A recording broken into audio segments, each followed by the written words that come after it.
तहज्जुद में मांगी गई दुआ ज़रूर कबूल होती है। तहज्जुद के वक्त मांगी गई दुआ एक ऐसा तीर है ना जिसका निशाना कभी भी नहीं चूकता।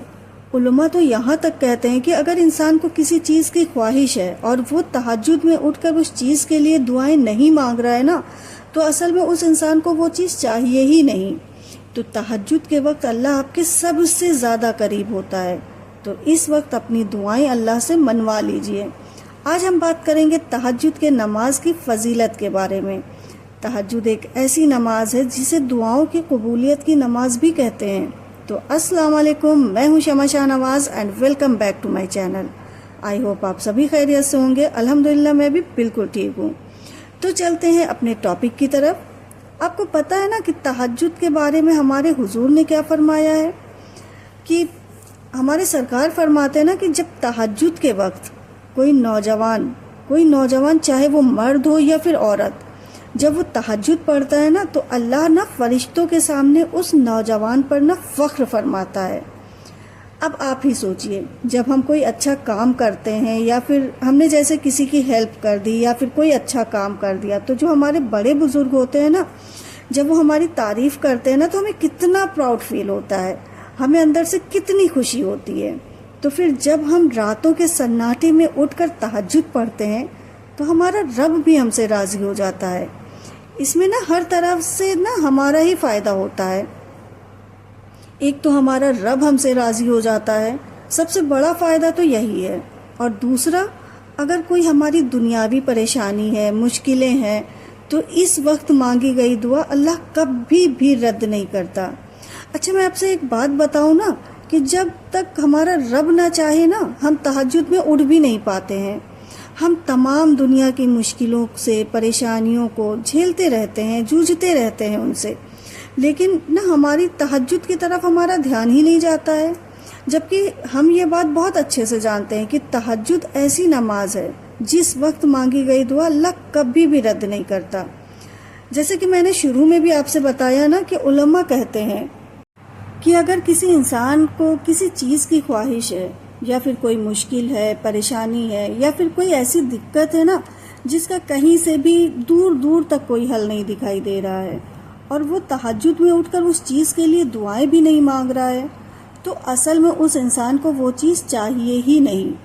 तहज्जुद के बारे में तो यहाँ तक कहा जाता है कि अगर किसी शख्स ने तहज्जुद पढ़ने का इरादा किया लेकिन उस पर नींद गालिब आ गई, वो उठ नहीं पाया, तहज्जुद पढ़ने का इरादा करके सोया था लेकिन उठ नहीं पाया, तो हमारा रब तो ना गफूरुर रहीम है। हमारे सरकार फरमाते हैं कि नींद तो हमारे रब की तरफ से सदका हो गया और तहज्जुद का सवाब भी अल्लाह उसको अता फरमाते हैं। आज के टाइम पे ना इस दुनिया में हर इंसान परेशान है, मुश्किलों से घिरा हुआ है। हमारी बहुत सी बहनें ऐसी हैं ना जो शादी के बाद अपनी शादीशुदा ज़िंदगी में परेशान है, कोई अपने शौहर की तरफ से तो कोई अपने ससुराल वालों की तरफ से। आज शादी के बाद जो सबसे बड़ी परेशानी देखने को मिल रही है ना, वो शौहर का अपने बीवी को बिल्कुल भी वैल्यू ना देना है। मैं अपनी उन बहनों से इतना ज़रूर कहूँगी कि देखो, दुनिया के लोगों के आगे ना रोने से कुछ नहीं होने वाला है। वो कुछ देर बैठकर तुम्हारी बातें सुनेंगी, आपकी हाँ में हाँ मिलाएंगी और फिर उठकर ना अपने घर चली जाएंगी, और घर जाने के बाद ना फिर वही लोग आपकी बातों में मिर्च मसाला लगाकर पूरे में फैलाएंगी। इसलिए किसी के आगे अपनी परेशानियों का रोना मत रोएं।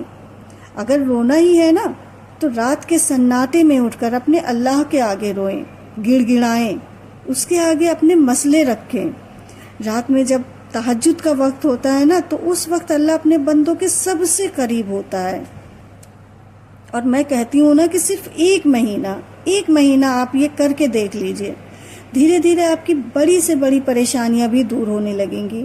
आपको दिखाई देगी कि हाँ, वाकई में तुम्हारी परेशानी दूर होते हुए दिख रही है।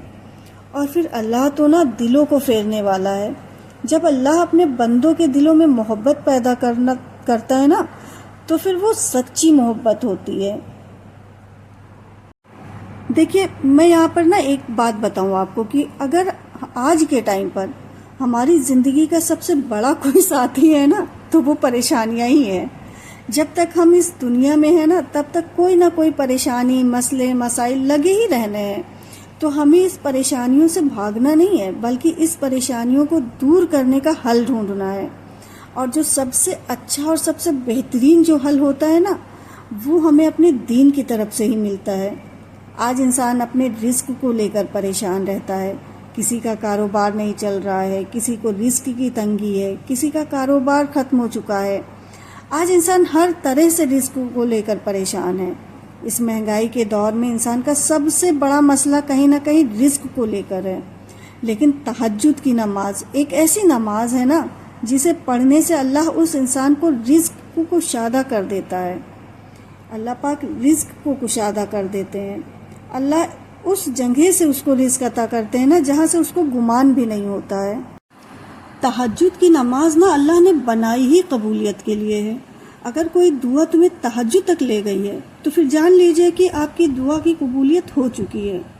دیکھیے، میں نا پھر آپ کو بار بار یہی کہتی ہوں کہ سب سے پہلے نا آپ نماز کی پابند بنیے۔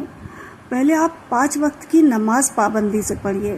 جو چیز فرض ہے ہمارے اوپر وہ پہلے ضروری ہے، پہلے آپ فرض کی پابند کریے، اس کے بعد پھر جو نفل نمازیں ہیں ان کی آپ شروعات کریے۔ دیکھیے، سب سے پہلے نا آپ 5 وقت کی نماز پابندی سے پڑھیے۔ پہلے آپ نماز کی پابند ہو جائیے، اس کے بعد پھر دھیرے دھیرے آپ تہجد کے لیے بھی کوشش کریے۔ جب آپ پابندی سے نماز پڑھنا شروع کر دیں گی نا، تو پھر آپ دیکھیے گا دھیرے دھیرے پھر آپ تہجد کی کوشش کریں گے تو اگر آپ دل سے گڑ گڑا کر اللہ کے آگے ہاتھ پھیلائیں گے نا، تو اللہ ہمیں کبھی بھی خالی ہاتھ واپس نہیں کرے گا۔ اچھا جی، تو اگر آپ نے یہاں تک ویڈیو واچ کی ہے تو آپ سے ہمبل ریکویسٹ ہے کہ اگر آپ کو ہماری ویڈیوز پسند آئی ہے تو پلیز میرے چینل کو سبسکرائب ضرور کریے گا۔ تو پھر ملتے ہیں نیکسٹ ویڈیو میں۔ اللہ حافظ۔